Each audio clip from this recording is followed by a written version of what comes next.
Euskadi Irratian, Faktoria.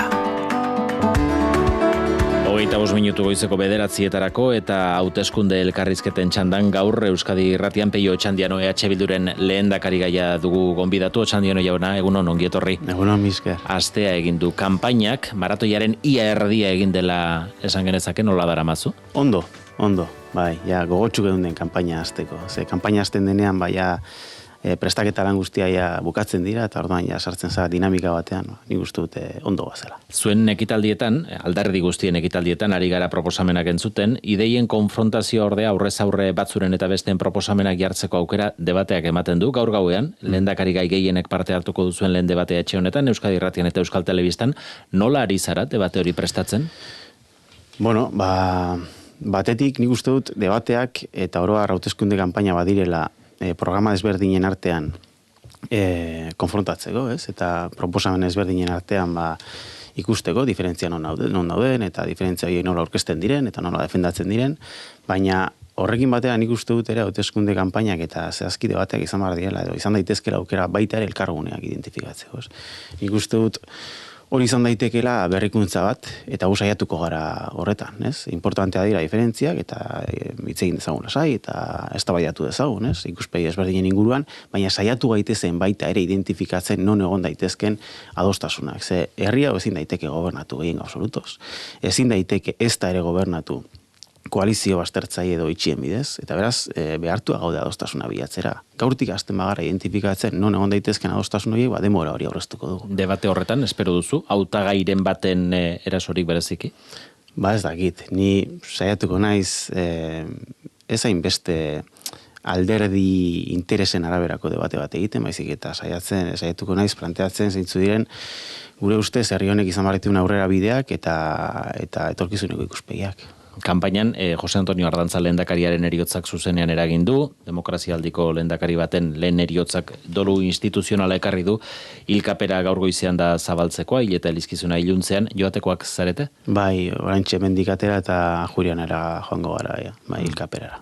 Ardantzak gidatu zuen Euskadi eta gaur egungo oso dira desberdinak, Ezker Abertzalearekin distantzia handia izan zuen buruzagia lehendakaria izan zen, haren ekarpen politikoari buruz, nabarmenduko zenuke zer? Bueno, ni Ardantza lehendakariaren azken legintzaldian oraindik adin txikikoa nintzen, ez? Beraz, ni kontzientzia politikoa eskuratu nuen, irabazi nuen justu bere agintaldiaren bukaeran, ez? Eta agintaldi horrek bukatu zuen Lizarra Garaziren testu inguru politiko historiko hortan, ez? Nik gogoan daukadana hori da, hor piztu zitzaidan orain niri kontzientzia politikoa, ez? Eta nik uste dut garai hori izan zela garai interesante bat, aukera galdu bat, lurri baten. Eta uste dut hor, abertzalen arteko elkarlan horrek sortu zuela sekulako ilusia Euskal Herrian, ez? Eta uste dut, badaukagula horren premia ere. Nik uste dut, daudela eztabaida batzu, momentu historiko hontan atzerazina direnak, eta bat da burujabetzaren inguruko eztabaida. Lurralde auziaren eztabaida ireki da, nolabait, estatuan, eta uste dut, abertzale okai izan barko ginatekela hurrengo legintzaldian adostasun batea iristeko estatus politikoaren inguruan. Inkesta guztiek EAJarekin pareko jartzen zaituztete, kasu batzuetan aurretik ere bai, lehen indarra baldin bazarete, nori egingo diozu lehen deia? Bigarren indarrari, espero edo suposatzen dut hori EAJ izango litzatekela, hirugarrenari, uste dut hori PSE izango litzatekela, eta baita ere Ezker Konfederalari. Eta planteatuko diet honako irakurketa politikoa. Eta da, hurrengo legebiltzarra izango da gehiengo absolutoz abertzalea, soberanista, egongo da gehiengo oso zabal bat, planteatzen duena herri honek eta zati honek zehazki Araba Bizkaia eta Gipuzkoak jauzi bat eman behar dutela bere buru jabetzan, eta hori da estatus politikoa definitzea, eta Madrilen defendatzea herri gisa, eta egongo da gehiengo absoluto bat ezkerrekoa. Eta beraz, badago mandatu herritar bat, politika publiko aurrera zaleagoak egiteko, ez?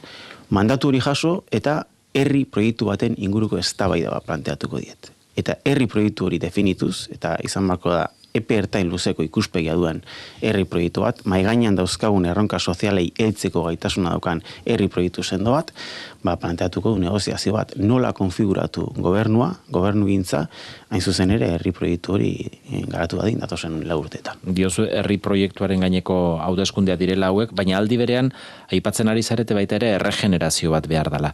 Ez da apur bat kontraesankorra egun agintean dauden indarrek egindakotik erregenerazioa behar dela esatea, baina aldi berean eurekin elkargune horiek topatu nahia?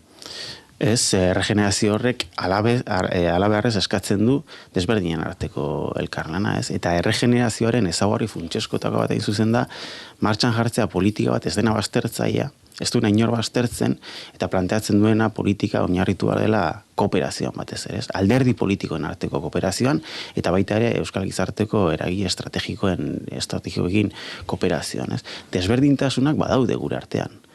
EAJaren eta EH Bilduren artean desberdintasuna daude. EH Bilduren eta PSren artean desberdintasuna daude, baina badaude baita ere nabarmenki desberdintasunak EAJaren eta PSren artean, ez? Azkenengo 4 urtetan nabarmenak izan dira. Desberdintasunak egon dira politika fiskalen inguruan, eta ikusi dugu hori, bankuei ezarri barreko zergaren kasuan, edo energetikei ezarri barreko zergaren kasuan. Desberdintasunak egon dira etxebizitza politikan, daude, momentu honetan mai gainean, ez? Desberdintasunak egon dira hizkuntza politikan, desberdintasunak egon dira hezkuntza politikan, autogobernuan ez daude ados. Osakidetzan egin den kudeaketaren balorazio batzuen eta beste ez da berdina. Ez? Transizio energetikoan inguruan ere enfoki oso desberdinak egon dira, txoke bat egon da Arantxa Tapia eta Teresa Riberen artean. Beraz, desberdintasunak egon badaude, baina hori normala da. Ez gara berdinak, baina herri hau ezin da gobernatu gehiengozoz, ez da ere koalizio itxen bidez. Beraz, behartua gaude adostasunetara iristera. Eta hori da herri honek behar duen politika gintza, hori da 3 herrialde hauetan behar dugun berrikuntza politikoa.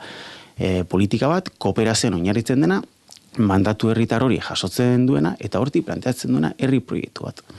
Gaur egun Jaurlaritzan dauden bi alderdien artean desberdintasunak daudela gai askotan diozu, baina EAJak argi esan du PSrekin nahi duela gobernatu, eta alderdi sozialistatik Pedro Sánchez berak esan du EAJarekin koalizioa errepikatzearen aldeko dela. Horrek zuek agintera iristeko aukerak murrizten ditu? Bueno, ikusiko dugu, ez? Nik uste dut oso irekia dagoela panorama, eta gauzak azkar aldatzen ari direla, ez? Eta uste dut politikagintza hau gaur hemen 3 herrialde hauetan indarren dagoen politikagintza honek ez daukara etorkizun oparorik, ez? Ezin daitekeela eutsi dinamika hau, ez? Behartuak egongo gara jauzi bate batera. Eta nik uste dut lehen konturatzen bagara denok hortaz, areta hobeto, ez? Alderdi sozialistaren kasuan, berak erabaki barko du. Nahiko kontrasankorra da, ematen duen mezua, ez? Batetik esaten du, ez duela inolaz ere EH Bilduko inor lehendakari egingo, eta aldi berean esaten du EAJ agortutako eredua dela, eta gidoi aldaketa bat behar dela, ez? Beraz, zer ari zaio planteatzen bere alderdiari eta bere bozkamai, ez? Agortutako eredu baten uste puntua izatea hori da bere alderdiari eskaintzen dion etorkizuna, ez? Bestetik EAJak, nik uste dut, esan dezakeela kanpainan zer den egin nahi duena apirilaren 21 ondoren. Nik uste dut herritarrek badaukatela eskubidea jakiteko bere bozkarekin zer egingo, ze kudeak eta egingo den, ez? Eta gauzkagu aurrekari batzuk, Gipuzkoak aurrekaria daukagu, ez?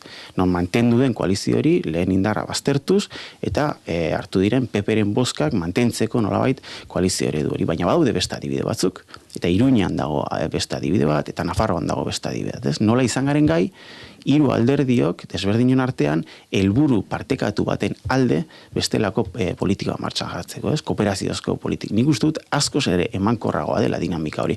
Nik 2 interpelazio egingo nizkieke 2 alderdi. Batetik, paso eman diezaiogun bestelako, askoz emankorragoa den kolaboraziozko, kooperaziozko politika bati, bazterketa gutxi ditzagun alde batera, eta bestetik, argi esan dezagun kanpainan, zer den apirilaren 21 egingo duguna. Ez zer gertatzerik nahi ez dugun, baizik bakoitzak zer egingo duen. Eta guk argi hitz egin dugu. Argi esan dugu zer egingo dugun lehen indarra baldin bagara. Eta nik uste dut inork ez daukala zalantzarik guk esandakoa beteko dugula. Baina hori gero gobernu batean nola korpusten da? Alegia, ari zara planteatzen koalizio gobernu bat alderdi horien guztien artean, ari zara planteatzen alderdi bakarrak gobernatzea gainekoek kanpotik babestuta? Egon daitezke konfigurazio ezberdinak, ez? Hori ikusi beharko da. Eta hortara lehengotan iristeko ariketa bat egin behar da. Ze gobernu gintzari dagokionez galdera importantenak dira zertarako eta nola gobernatu. Ez hainbeste norekin. Ez? Beraz, lehengotan ikusi dezagun zein den hauteskunde emaitza. Eta nik uste dut alderdi guztiok asumitu beharko dugula Euskal Gizarteak ezartzen digun rol berria. nik uste mapa politiko aldatuko dela. Eta beraz, denok egokitu barko gara mapa politiko berri hortara. Bigarren, interpretatu ditzagun emaitza horiek. Ze alderdi bakoitzak emaitza bat edo beste izan, nik uste dut badagoela irakurketa bat, herri ikuspegiko irakurketa bat egin beharra emaitza horien. Eta da, mandatu demokratikoaena, mandatu herritaraena. Mandatu herritara hori bada, nik uste dut aukera bat litzatekeela planteatzea horren gaineko herri proiektu baten inguruko eztabaida. Eta gaur ikusiko dugu, aukerak desberdinak, aukera asko egon daitezke mahai gainean. Koalizio bat izan barko da, gobernu segurazki, gobernu hori lideratzen duena, baina egon daiteke baita ere kooperaziozko harreman bat edo akordio bat oposizioko alderdiekin, ez? Eta badauzkagu aurrekariak herri hontan, historia hurbilan, lehen Lizarra Grazia aipatu dugu, garai hartan EAJ eta EAren gobernuak izan zuen 4 urtetarako lankidetza akordio bat Euskal Herritarrokin adibidez, ez? Beraz, formulazioa desberdinak izan daitezke. Osakidetza da kanpaina honetan ardatzen nagusienetakoa, alderdi guztientzat, zuek ere esan duzu zuen lehen konpromisoa hori dela. Atzo Imanol Pradalesek mikrofono hauetan herri akordioa egitea proposatu zuen, eta kontzeptu hori zuei ere entzun dizuegu, leia politikotik kanpo uztea osakidetza, desgaste politikarako ez erabiltzea, hori egingarri da. Bai, noski baietz. Baina, bueno, nik uste dut kanpaina badela osakidetza hitz egiteko momentua, ez? Eta osakidetza hitz egin bada, beste dozen gaietaz bezala, hori ez da alderdik eriz jardutea, ez? Kanpainak badira, gizarte arazoen inguruan, alderdi bakoitza daukan diagnostikoa, dauzkan proposamenen inguruan hitz egiteko momentua. Nik uste dut osakidetzari dagokionez, aurrera pausu bat eman dugula. Eta da, orain dela gutxi arte, zalantzan jartzen zen osakidetzarekin arazo bat baote genuen. Esan izan da, eta duela denbora gutxi, osakidetzan gertatzen ari zena aldaketa kulturala zela. Eta kudeaketa eredugarria zela, ez? Egin dena osakidetzaren bueltan. Nik uste du momentu honetan denok onartzen dugula osakidetzan arazo bat daukagula. Osakidetza ez dagoela ondo. Eta zerbitzuaren kalitatean gainbera bat gertatu dela. Hori bada aurrera pausu bat. Eta beraz, identifikatu dugu elkargune bat. Orain, nire ustez, egin dezakegun okerrena da, ona momentu ontara ekarri gaituen horren diagnostiko lauso bat egitea, diagnostiko partzial bat egitea. Egin behar dugu diagnostiko zorrotz bat, zerk ekarri gaituen ona. Eta nik uste dut inolaz ere egin ezin daitekena dela, da ardura politikoak ez asumitzearen diagnostiko hori egitea modu partzialean. Edo saiatzea nolabait lausotzen, ez? Osakidetzan daukagun egoera zehatza. Nik uste dut politika honaren lehen ezaugarria dela egin den kudeaketaren ardurak asumitu behar dira. Eta kontu mamar zaiela herritarrei. Eta zure ustez zer egin da gaizki? Kudeaketa horretan zein izan da akatsa? Nik uste dut egon dela prebizio falta larri bat. Ze mediku asko jubilatu dira, baina hori denboraz aurrikusi ziteken. Eta hortarako prestakintezken, ez? 2, egon da planifikazio falta larri bat, eta 3, egonda batez ere personal politika oker bat. Zeinak ekarri duen, jende askok eta profesional askok alde egin izana osakidetzatik. Eta lan baldintzak ez dira onak osakidetzan, lehen arretan nabarmenki, eta ez gara gai izan karrera profesional erakargarriak eskaintzeko profesionalei. Eta ondorioz, jende askok egin du alde osakidetzatik. Egia da medikoa falta diela, baina osakidetzak izan duen arazo larriena personalari dagokion ez da, osakidetzako profesional askok alde egin dutela osakidetzatik, ez? Beraz, hor egon da okerreko politika bat. Eta gero daude arazo estrukturalak. Egia da, gizartea sartzen ari dela, pandemiak ere egia da, tensionatu zituela osasun sistema guztiak, baina nik uste dut ezin daitekeela esan, gaur osakidetzan daukagun egoera denik pandemiaren ondorio zuzena. Zuek planteatzen duzue lehen arretan eta osasun mentalean baita ere ahalegin berezi egitea, langileen kopurua 110 handituko duzuela esan duzue. Kontua da, profesionalik alde egin baldin badute, nondik lortu? Ze nola erakarri? Erakarri egin behar dira. Hain zuzen, personal politika on batekin. Lehenik eta behin-behinekotasuna jaitsi behar da. Gaur osakidetzan behin-behinekotasuna da 1,55. Eta Europak diosku, behin-behinekotasun hori egon behar da 1,8tik bera. Orain esaten da lanpostu berria sortu behar direla eta egonkortu behar direla hainbat lanpostu, baina orain arte zergaitik ez da hori egin. Segia da, orain konponbideak ez dira beralakoak. Hau da, urte luzetan egindako personal politika okerra hau, ekarri duena beste profesional askok osakidetzatik alde egin izana, ezin daiteke lagun batetik bestera korregitu zuzendu, ez. Beraz, behar dugu epe ertaineko perspektiba bat izango den, bai, herri akordio bat. Baina orain, kontua da ondo zehaztea zein den politika, behar dugun politika, ez. Eta persona politikari dagokionez, nik uste dut, behin-behinekotasuna jaitsi behar dugula asko, karrera erakargarriak eskaini behar ditugula, beraz, asistentzia, formazioa eta ikerketa bateragarri egin behar direla, eta araubidez egin behar dela hori. Eta uste dut, lehen arreta erakargarri egin behar dela. Eta horretarako incentiboak egon behar direla. Bestea beste, personalari edo mediku falta hori nabarmentzen da lehen arretan, ez? Etxe bizitza da kanpainako beste ardatz nagusietako bat. Nola lortu etxe bizitzen prezioak, bai erosteko, bai alokatzeko, merkatzea?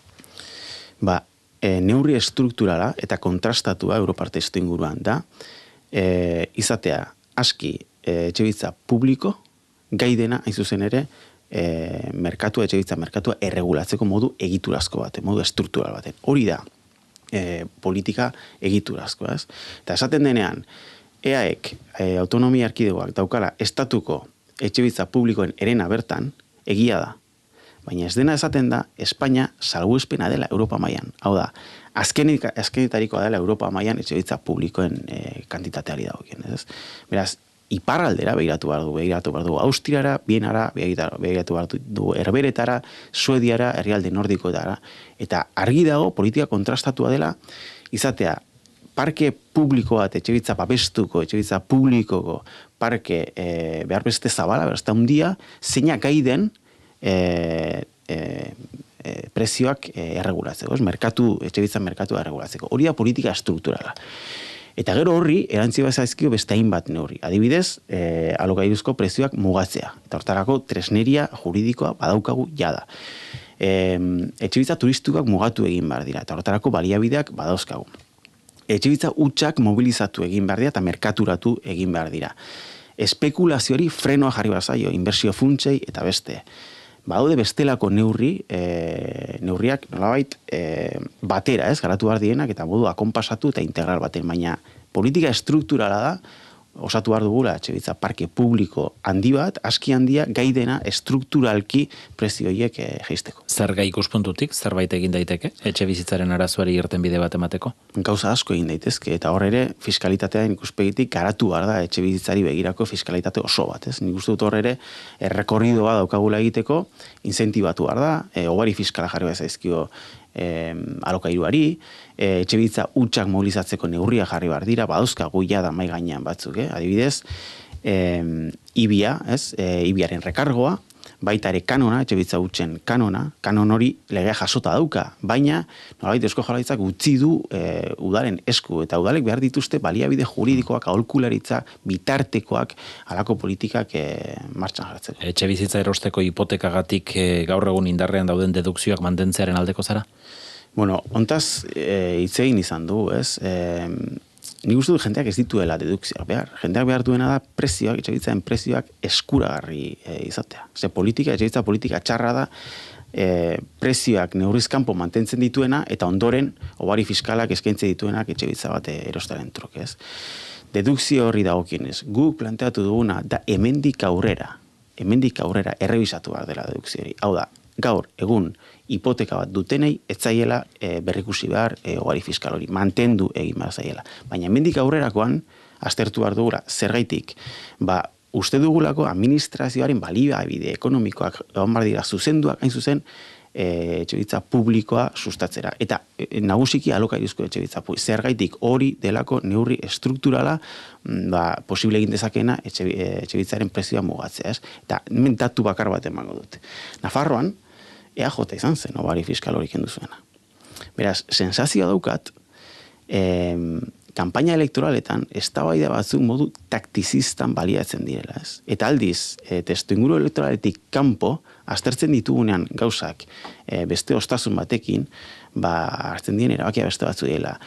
Eusko Jaurlaritzaren etxebizitza plan zuzentzailean dago jasota, hobari fiskal hori errebisatu behar dela, eta hori da guk planteatzen duguna. Segurtasunaren inguruko proposamenak ere, azken ordu hauetan ugaritu direla kanpaina somatu dugu, eta zuei, bai EAJ-tik, PP-tik edo eta Voxetik leporatu dizuete, ertzaintzari armak kendu nahi dizkiezuela.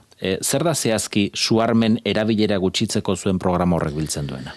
Bueno, nik uste dut bi elementu daudela, segurtasunen eztabaidan. Lehena da, segurtasunaren paradigma berri bat definitu behar da. Zergaitik, segurtasun auzitan jarri ditzaketen faktoreak berriak izango dirako hemendik aurre. Adibidez, klima larrialdiari lotutakoak, adibidez, zibersegurtasunari lotutakoak, adibidez, indarkeria matxistari lotutakoak, ez? Beraz, errebisatu behar da segurtasun eredua. Eta hortarako, nik uste dut begiratu behar garela beste behin herrialde aurreratuetan, ez? Adibidez, herrialde nordikoetan. Non, polizia ereduare beste baten. Ze polizia eredua egokitu behar da segurtasun eredu hortara, ez? Eta guk zehazki ertzaintzari dagokion esaten duguna da, baliabideak bai mantendu behar diela, baina errebisatu behar dela polizia eredua, eta baita ere armen erabila kasu batzuetan. Eta lasaitasun guztiarekin, eta pilotajeak egin da, ez? Gerturatu behar garela polizia eredu batera askoz gertukoagoa dena, askoz demokratikoagoa dena, eta askoz eraginkorragoa dena baita ere, ez? Gure programan proposatzen ditu 18 neurri. Segurtasun eredu berri horren norabidean jauziak emateko, eta baita ere polizia ereduan inguruan neurri batzuk hartzeko. Eta bigarren faktorea da, daukagula arazo bat ertzaintzan hainbat sektorerekin. Eta sektore horietako batzuk, egin izan dute, iragan laburrean, indarkeriaren erabilera neurriz kanpoko bat. Eta kasu desberdina jarri daitezke bat jarriko dut, hementxe bertan Donostian, Realaren eta Paris Saint-Germainen arteko partidaren atarikoan, hor gertatu zenak, nik uste dut eskatzen duela kontu emate bat, ez? Eta hor nabarmenki ikusten dela, daukagula arazo bat ertzaintzako hainbat sektorerekin. Eta beraz, hitz egin dezagun segurtasun ereduaz, eta hitz egin dezagun segurtasun eredu horrek eskatzen duen polizia ereduaz. Gu ez gabiltza planteatzen ertzaintzari baliabideak kentzea. Eta azkeneko kontu bat esango dut. Jarrera antisozialak borrokatu egin behar dira. Zalantzari gabe, baina beti ere giza eskubidekiko erabateko errespetuz. Larrialdi klimatikoari aurre egiteko gobernuak eskatu dituzue, transizio energetikoaren eta klima aldaketaren legea onartu berri da, zuen babesarekin. Zuen boto emale izandako askoren artean ordea, auzitan jartzen da energia berriztagarri proiektu askoren alde egin duzuen apostua. Horrek ingurumenean izan dezaken inpaktuagatik. Zer esango zenieke horiek?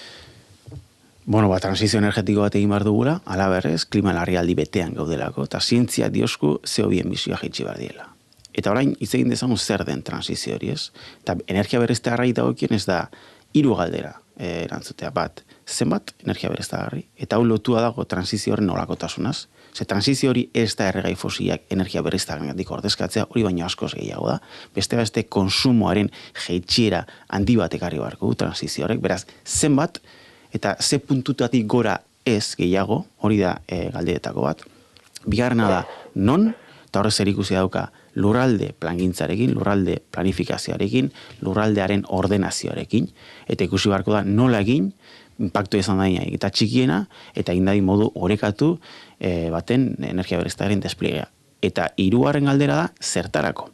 Hau da, zein den eredua, sortuko den energia hori zeren zerbitzura ongo denez. Eta horrez ikusi dauka, energia merkatuaren demokratizazioarekin. Eta hor gu planteatzen duguna da, eredu bat publiko komunitarioa. Hau da, sortuko den energia hori egon dadin herri honen eta gizarte honen behar izan energetikoaren zerbitzura. Hori da, nik uste dut, 3 galdera funtseskoak dauzkaguna mai gaina. Aurre ikusitakoaren arabera, datorren legealdia amaitzerako abiadura handiko trena martxan egon daiteke. Zu lehendakari bazara, ura amaitzeko hitzartutako lanak aurre ikusi bezala egingo dira? Bueno, ikusi beharko da. Ze fetxak zenbat aldiz jarri dira, ez bukaerako fetxak, ez? Nik uste dut azpiegitura honen arazo handiena dela, bukatu orduko iraunkita geldituko dela.